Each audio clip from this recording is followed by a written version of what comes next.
사도행전 9장 10장 9절에서 23절입니다. 10장입니다. 한 목소리로 읽어보도록 하겠습니다. 이튿날 그들이 길을 가다가 그 성에 가까이 갔을 그때에 베드로가 기도하려고 지붕에 올라가니 그 시각은 제6시더라. 그가 시장하여 먹고자 하매 사람들이 준비할 때에 황홀한 중에 하늘이 열리며 한 그릇이 내려오는 것을 보니 큰 보자기 같고 내 귀를 메어 땅에 들이웠더라. 그 안에는 땅에 있는 각종 네 발 가진 짐승과 기는 것과 공중에 나는 것들이 있더라. 또 소리가 있으되 베드로야 일어나 잡아먹으라 하거늘 베드로가 이르되 주여 그럴 수 없나이다. 속되고 깨끗하지 아니한 것을 내가 결코 먹지 아니하였나이다 한데 또 두 번째 소리가 있으되 하나님께서 깨끗하게 하신 것을 내가 속되다 하지 말라 하더라.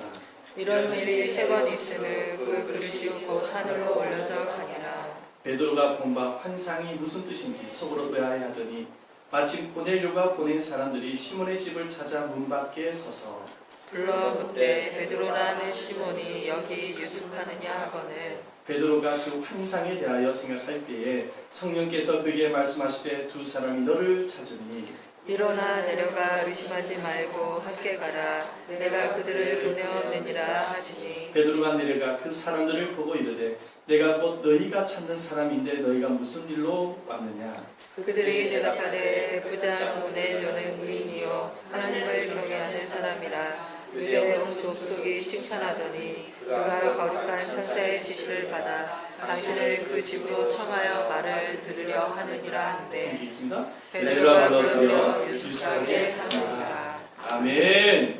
할렐루야. 주님의 은혜와 축복이 여러분 가운데 충만하게 임하시기를 주의 이름으로 축원드립니다. 아멘. 아멘. 유명한 설교가로 알려진 템플 목사님이 계십니다. 캠브리지 대학에서 학생들이 그 목사님을 설교자로 초청을 하게 되어졌습니다. 템플 목사님께서 대학 학생들에게 무슨 설교를 하면 좋을까 고민을 하다가 기도하는 사람이 되어지면 이 학생이 나중에 하늘의 복을 받을 수 있는 사람이 될 수 있겠다 싶어서 제목을 기도 응답을 받는 사람이라는 제목을 가지고 설교를 하게 되었습니다. 그런데 이게 웬일입니까? 설교를 마치고 난 이후에 학생들의 반응이 별로 좋지 못하는 것입니다. 은혜를 못 받는 거예요. 그래서 나중에 어떤 학생이 그 템플 목사님께 찾아와서 말을 하는 거예요. 목사님, 이 과학 문명이 발달한 시대에 목사님은 아직까지도 기도가 응답되어진다는 이 미신 같은 소리를 믿으십니까? 그런 말을 하는 거예요. 목사님이 깜짝 놀란 거예요. 학생이 계속 말을 합니다. 뭐라고 말을 하냐면 목사님, 기도 응답이 아니라 우연하게 일어난 일을 가지고 언제까지 기도 응답이라고 설교를 하면서 다니시겠습니까? 그런 말을 하는 거예요.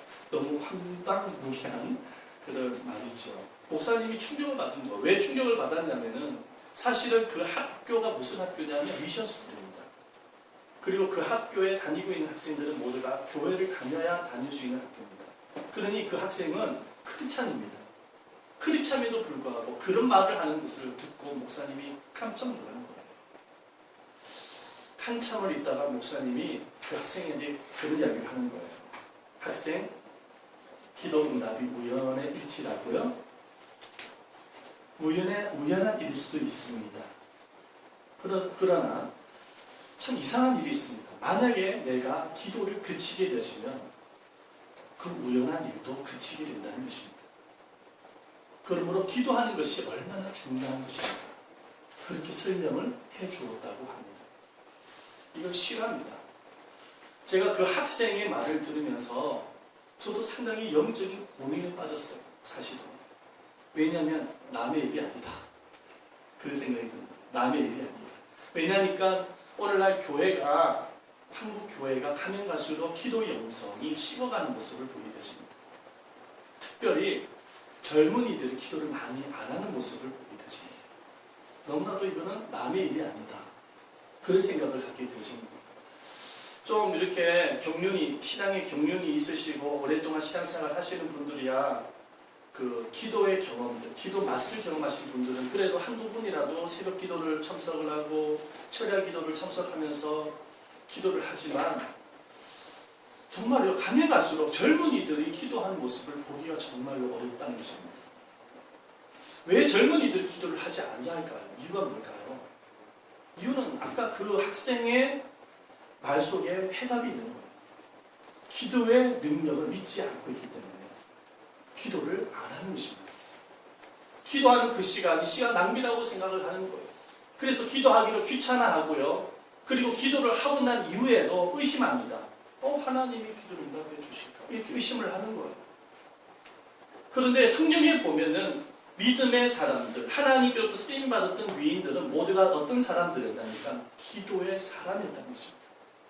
여러분들이 잘 알고 있는 믿음의 조상이었던 아브라함은 어떤 사람이었습니까? 하나님의 말씀을 순종하고 기도하는 사람이었기 때문에 하나님께로부터 약속받은 자녀를 얻게 되어졌고 기업을 얻게 되어진 것입니다. 여러분들 모세를 한번 생각해 보시길 바랍니다. 이집트에서 노예 생활하고 있었던 그 이스라엘 백성들을, 그 수백만이나 되는 이스라엘 백성들을 구원해서 가나안 땅으로 광야를 거쳐서 인도하는데 얼마나 시련과 고난이 많이 있었는지 모르겠어요. 그 고난과 시련을 무엇으로 이겼냐니까 기도를 통해서 이긴 거예요. 여러분, 우리가 잘 알고 있는 다윗을 한번 생각해 보시길 바랍니다. 사울 왕으로부터 쫓김을 받아서 목숨의 위협을 받고 도망자가 되지 않습니까? 그 모든 고난과 시련을 무엇으로 이기냐니까 기도를 통해서 이기는 거예요. 시편 말씀의 모든 말씀들이 무슨 말씀이냐면 다윗의 기도시입니다. 기도시. 여러분, 우리 성경에 보면 한나라는 여인이 나옵니다. 한마는 여인. 그 여인이 자녀가 없었습니다. 그런데 말이죠, 한나가 기도하는 사람이었기 때문에 하나님께서 사무엘과 같은 아주 훌륭한 아이를 주셨어요.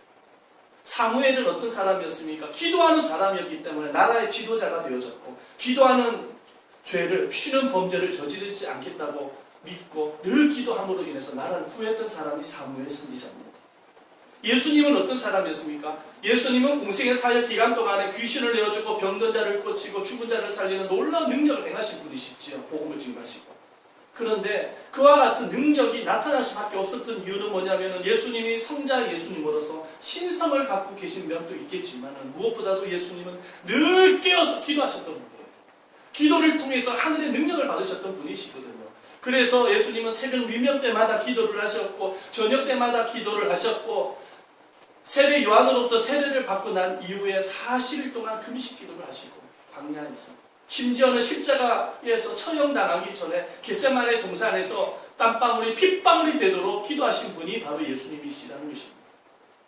여러분, 믿음의 사람, 하나님으로부터 쓰임받았던 사람, 훌륭한 힘을 두는 어떤 사람이었냐니까는 모두가 다 기도의 사람이었다는 것입니다.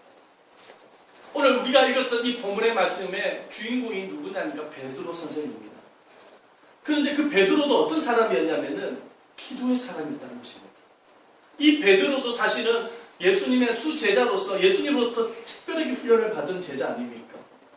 그래서 예수님의부터 훈련을 받은 것이 있었기 때문에 베드로도 늘 습관을 쫓아서 기도했던 사람입니다.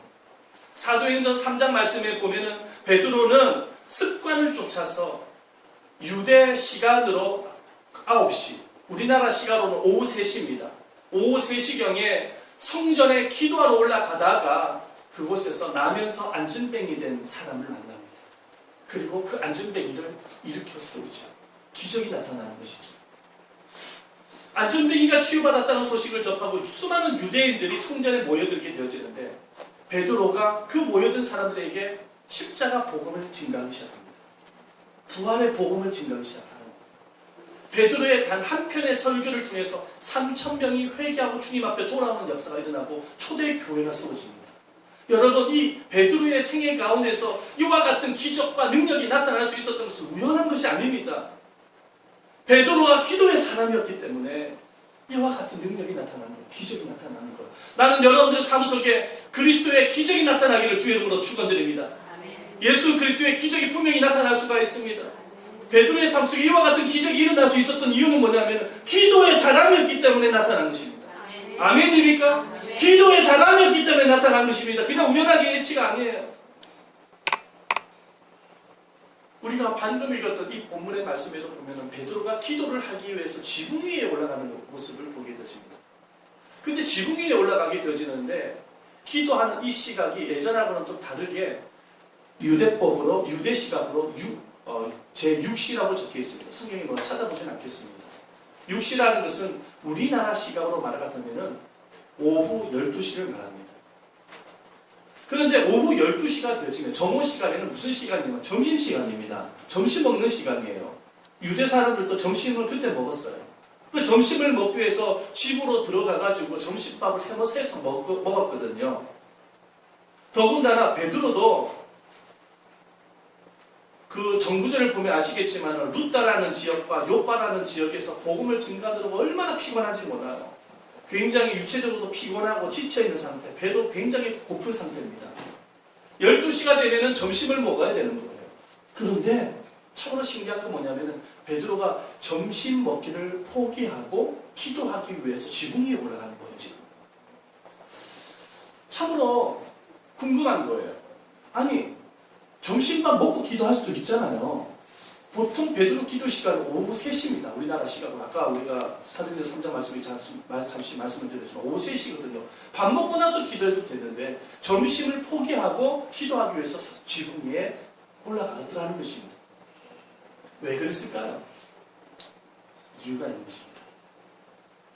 갑자기 느닷없이 성령 하나님이 점심시간에 기도해야 할 충동과 마음을 주신 거예요.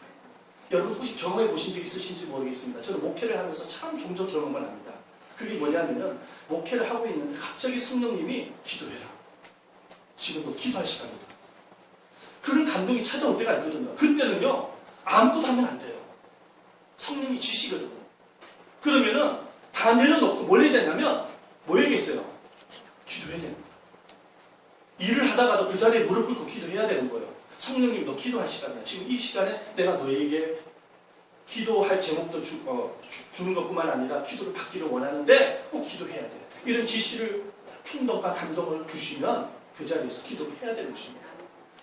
주님께서 왜 그런 마음을 주시냐면 기도해야 될 마음을 주시는 이유가 있단 말이죠.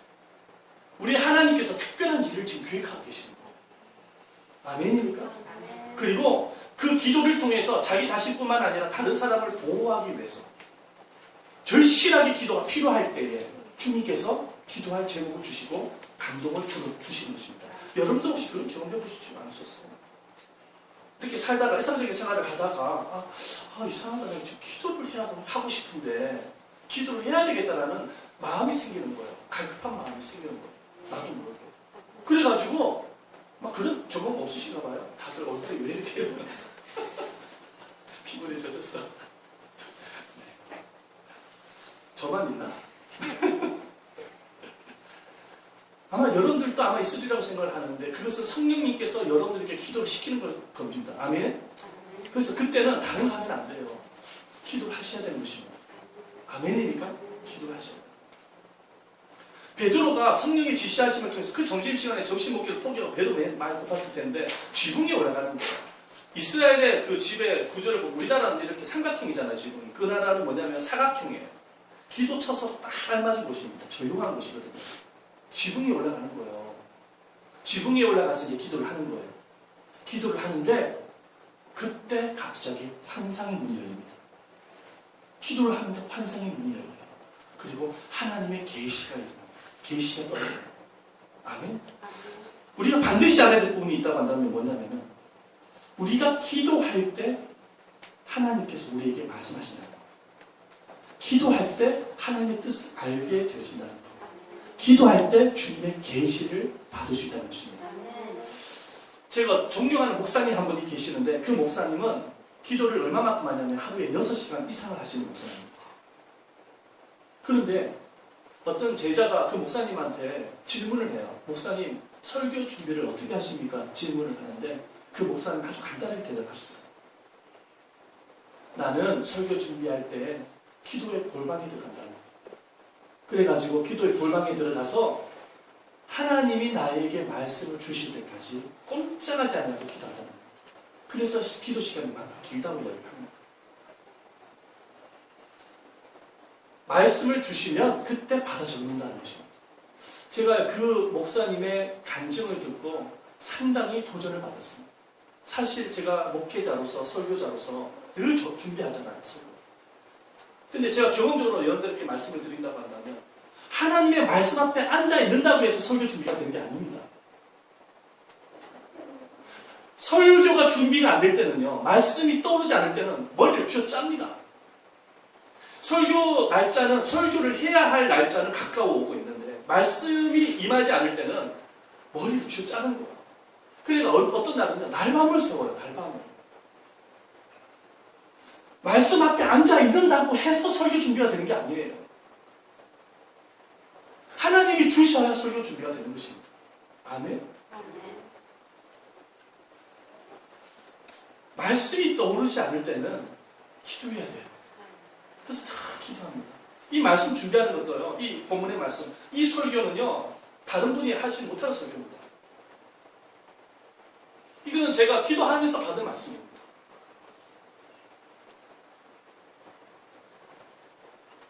늘 기도합니다. 어떤 말씀을 어떻게 전하는 것이 가장 효과적인가. 하나님이 말씀을 주시지 않으시면은요, 안 된다니까요. 이거 준비가 안 돼요. 말씀이. 기도하는 거예요. 그러면 놀라운 일이 일어나요. 뭐냐면 하나님의 계시가 임해요. 그 계시는 뭐냐면 하나님이 말씀을 풀어주시는 거예요. 아멘? 풀어주셔요. 베드로의 상황이 그림이 그려지기 시작합니다. 그래서 설교가 되는 거예요. 기도해야 말씀이 임하는 겁니다. 말씀을 듣는 우리도 마찬가지예요. 기도하지 아니하고 전혀 준비가 되지 않는 상태에서 말씀을 드리려고 하면은 아무리 훌륭한 말씀이라도 귀에 안 들어옵니다. 솔직히 말해서. 귀에 안 들어와요. 왜냐하면 이 말씀이라는 것은 하나님의 생명의 말씀이고 영의 말씀이기 때문에 영 안의 마음이 열려야, 마음의 문이 열려야 내 귀에 들어오는 것이 하나님의 말씀입니다. 내가 기도하지 아니하고서는 하나님의 말씀이 들려지지 않을 때가 굉장히 많아요. 말씀이 막히는 거예요. 말씀을 듣는 시간에 사단이 자꾸만 딴 생각하게 만드는 거예요. 반면 회방하는 것입니다. 지금 베드로를 보시길 바랍니다. 베드로가 하나님 앞에 지붕 위에 올라가서 기도를 하니까 환상의 문이 열리는데 어떤 일이 일어나니까 하늘 문이 열립니다. 아멘? 그리고 하나님의 계시가 임합니다. 오늘 말씀을 한번 볼까요? 오늘 말씀에 보면은 11절 말씀 한번 읽어보겠습니다. 11절입니다. 시작! 하늘이 열리며 한 그릇이 내려온 것을 보니 큰 보자기가 내 귀를 밀어 땅에 들이웠더라. 무엇이 열리며? 하늘이 열리며. 하늘이 열리는 거예요. 기도하니까 뭐가 열렸다고요? 하늘이 열려요. 한번 따라서 기도하면 뭐가 열린다? 하늘이 열린다. 아멘? 반대로 생각해보세요. 기도 안 하면 뭐가 닫힌다? 하늘문이 닫힌다. 그럼 하늘문을 열릴 수 있는 유일한 길은 뭐예요? 기도라. 베드로가 기도를 하는데 하늘문이 열리기 시작하는 거예요. 그리고 환상을 보는데 하늘에서 뭐가 임하니까 보자기 같은 것이 내려오는 거예요. 보자기. 큰 보자기였나 봐요. 그런데 그 큰 보자기를 자세히 보니까 뭐가 있었냐니까 짐승들이 있는 거예요. 짐승들이. 12절 말씀 한번 읽어보겠습니다. 12절입니다. 시작! 그 안에는 땅에 있는 각종 네발 가진 짐승과 기는 것과 공중에 나는 것들이 있더라. 도대체 이게 무슨 환상인지 베드로는 몰랐을 겁니다. 그 환상을 보고 난 이후에. 그런데 하나님의 음성이 들리는 거예요. 어떤 음성이 들리냐니까 이 짐승을 잡아먹으래요. 그 말씀을 볼까요? 13절 말씀 시작! 또 소리가 있을 때 베드로야 일어나 잡아먹으라 하는 그 말씀을 듣고 베드로가 깜짝 놀라는 거예요. 왜 그러냐면은 이스라엘이라는 나라의 율법에는 먹을 수 있는 음식과 먹지 못하는 부정한 음식이 율법에 있습니다. 그건 하나님이 정해준 거예요. 왜? 레위기 11장 말씀에 보면은 하나님이 이스라엘 백성들한테 율법을 주셨잖아요. 그 율법은 하나님께서 먹을 수 있는 음식과 먹지 못하는 음식을 지정해 주셨어요. 왜? 이스라엘 백성들의 건강을 위해서. 그런데 하나님이 보자기 속에 있는 그 짐승은 어떤 짐승이? 먹을 수 없는 부정한 짐승이더라는 거예요. 그런데 그것을 잡아먹으래요, 하나님이.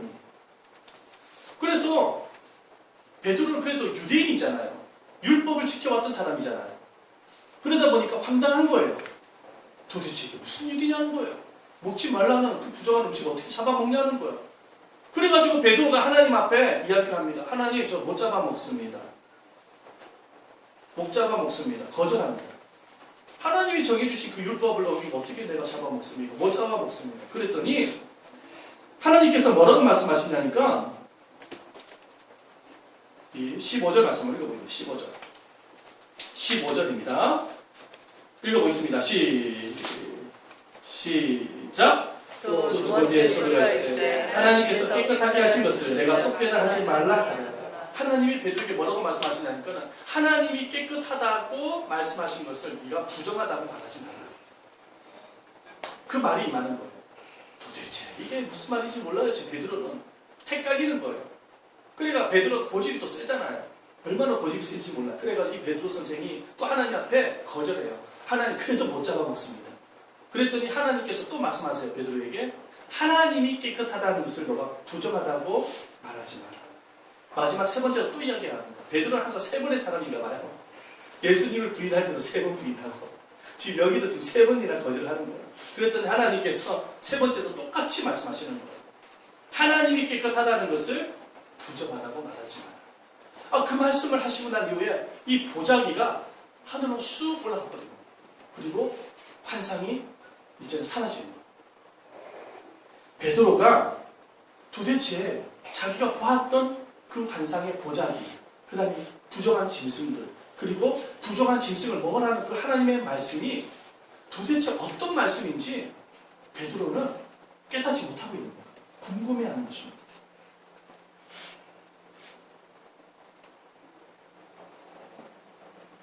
그런데 그렇게 궁금해하고 있었을 때에 여러분 우리가 지난주에 고넬료에 대해서 말씀을 함께 나눴죠. 고넬료라는 이방인 고넬료가 보냈던 두 종이 베드로 선생을 만나러 온 것입니다. 아멘입니까? 아멘? 자, 17절 말씀 한번 읽어보겠습니다. 17절입니다. 시작. 베드로가 본 바 환상이 무슨 뜻인지 속으로 의아해하더니 마침 고넬료가 보낸 사람들이 시몬의 집을 찾아 문 밖에 섰어. 고넬료 선생, 고넬료라는 사람이 보낸 두 종이 마침 베드로를 만나기로 온 거예요. 그런데 오늘 이 말씀에서 이 17절 9절에서 우리가 잘 봐야 될 것은 뭐냐면은 고넬료가 보낸 두 종을 언제 베드로가 만났냐는 거예요. 바로 베드로가 기도가 끝나고 난 이후에 만났다는 것입니다. 아멘입니까? 오늘 이 17절 말씀에서 눈여겨봐야 될 단어가 있는데 뭐냐면 마침이라는 단어입니다. 한번 더 해주세요. 마침. 이 마침이라는 단어는 어떤 단어냐니까 바로 시간과 때를 의미하는 거예요. 자, 베드로가 기도를 마치고 난 그때에 하나님이 적절한 때에 적절한 시간에 하나님이 만남을 통해서 응답해 주신다는 것입니다. 할렐루야. 자, 여러분 우리가 하나님 앞에 기도를 합니다. 우리는 당장이라도 응답받기를 원하죠. 그런데 하나님은 적절한 시간과 적절한 때에 응답하신다는 것입니다. 시간에는 두 가지 개념이 있습니다. 어떤 개념이 있냐면 땅의 시간이 있고 하늘의 시간이 있습니다. 그런데 하나님은 하늘의 시간표대로 일하시는 분이십니다. 아멘입니까? 예수님께서 이 땅에 2000년 전에 오셨는데 예수님이 오신 것도 사실은 땅의 시간표대로 오신 것이 아니라 어디의 시간표? 하늘의 시간표에 맞추어서 때가 참에 오신 것입니다. 아멘입니까? 구약의 수많은 선지자들 통해서 예언되어졌던 그 메시아 예수님이 하늘의 시간표에 딱 맞추어가지고 2000년 전에 이 땅에 오신 것입니다.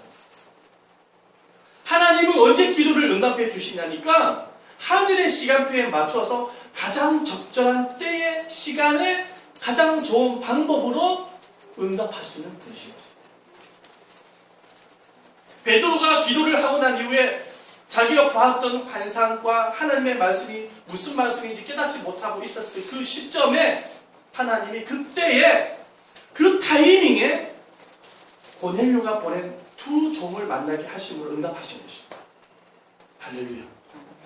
그러므로 우리가 기도를 할 때에 항상 기억을 해야 될 부분이 뭐냐면은 항상 우리는 땅의 시간을 믿지 아니하고 하늘의 시간을 항상 기억을 하면서 우리가 기도 응답이 지금 없다고 해서 낙심하거나 불평할 일이 아니라 하나님이 하나님의 시간에 적절한 시간 타이밍에 응답해 주실 것을 믿고 포기하지 말고 끝까지 기도를 해 나가야 된다는 것입니다. 아멘입니까? 베드로가 그래서 이 고넬료가 보낸 두 종을 만납니다.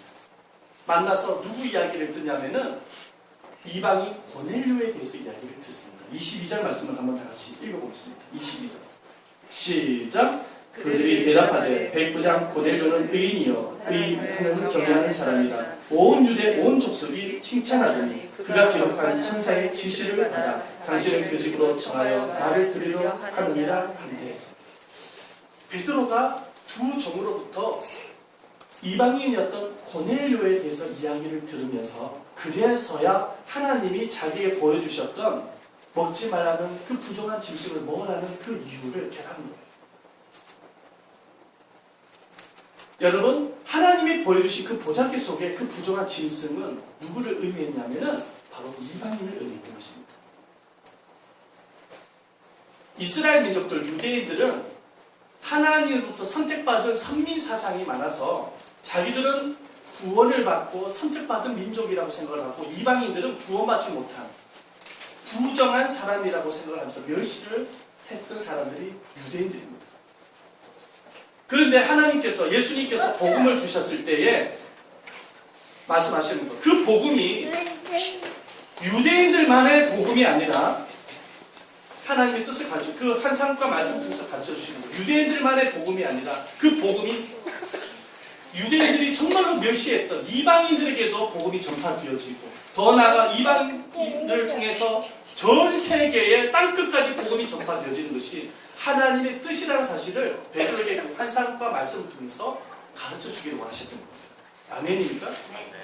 아멘. 아멘. 자, 기도를 마치고 난 이후에 이렇게 하나님의 계시가 임하고 뜻을 알게 되어지더라고요.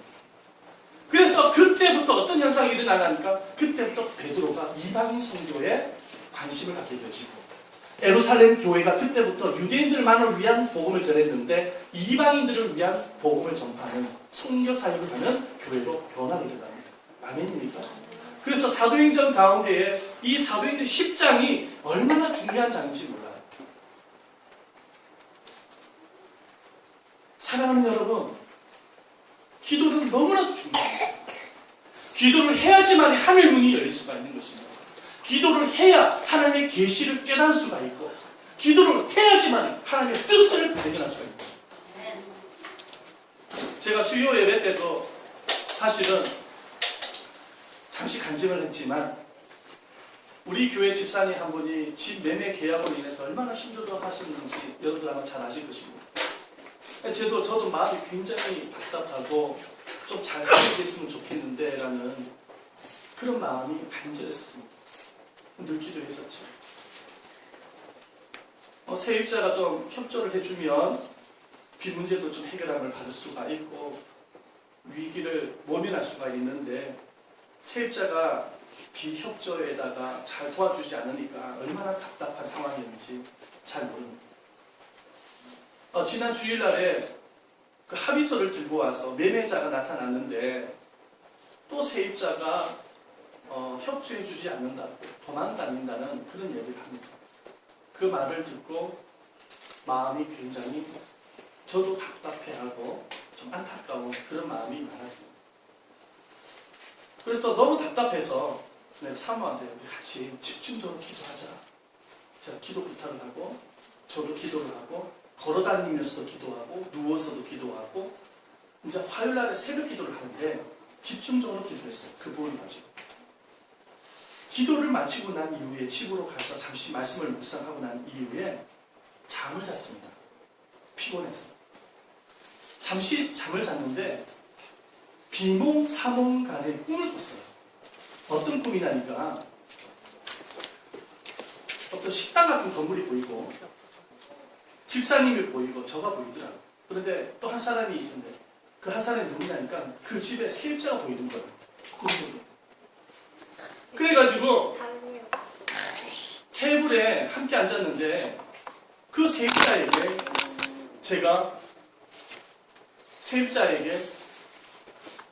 정말로 부탁을 하는 거예요. 설득을 하는데 뭐라고 이야기를 하냐니까 우리 교회 집사님이 물론 전세 기간이 좀 남아있지만 그러나 지금 사정이 이러니 좀 협조를 해달라는 차원에서 제가 부탁을 드렸습니다. 그러면 하나님이 당신을 축복해 주실 거예요. 제가 그렇게 설득을 하니까 그 꿈속에 그 세입자의 얼굴이 환하게 펴지면서 목사님의 부탁인데 당연히 들어야죠. 그렇게 이야기를 하면서 합의서를 기록을 하는 꿈이었습니다. 그리고 꿈을 깼거든요. 도대체 이 꿈이 개꿈인지 아니면 정말로 하나님이 주신 꿈인지 저도 정확히 잘 몰랐습니다. 개꿈일 수도 있고 하나님이 보여주신 꿈일 수도 있고.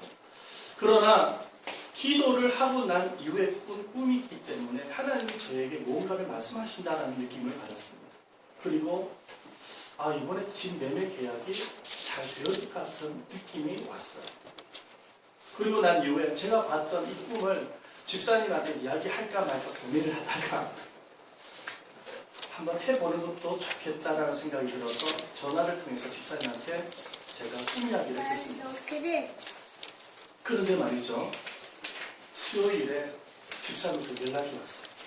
목사님, 고업에 있는 그 집 매매가 됐습니다. 계약이 됐습니다. 이제 잔금 처리를 위해서 기도해 주십시오. 그렇게 부탁을 하더라고요. 여러분, 제가 개꿈을 꾼 것일까요? 물론 개꿈을 꿀 수도 있겠지만 그러나 저는 그렇게 생각을 하지 않습니다. 하나님 앞에 기도를 했기 때문에 하나님이 응답해 주셨을까 저는 믿습니다. 아멘. 물론 우리가 꿈을 꾸고 환상을 뭐든 본 것이 하나님께로부터 왔다고 믿는 것은 굉장히 위험한 부분입니다. 왜냐하면 개꿈을 꾼 꿈을 헛것을 본 것을 하나님께로부터 왔다고 착각할 수도 있기 때문이죠. 그리고 영적 세계 가운데서는 사단의 거짓이 판을 치고 있거든요. 그래서 정말로 하나님의 말씀과 성령으로 분별하지 아니하면 위험할 수 있다는 것입니다. 그러나 제가 여러분들한테 핵심적으로 말씀을 드리는 부분들은 무엇입니까? 바로 우리가 하나님 앞에 기도를 했을 때 정말로 하나님 앞에 매어 달렸을 때 하나님은 하나님의 뜻을 가르쳐 주시고 말씀하시고 뿐만 아니라 응답하시고 인도하신다는 것입니다. 오늘 이 말씀을 여러분에게 드리는 것이죠. 사랑하는 여러분, 하나님은 기도하는 사람에게 말씀하십니다. 기도하는 사람에게 당신의 뜻을 보여주십니다. 성령님은 지금 어디 계시냐니까 여러분들 마음속에 와 계십니다. 그분이 여러분들 가장 가까운 곳에 오신 이유가 뭐냐면 기도를 통하여서 여러분들을 만나기를 원하시는 것입니다.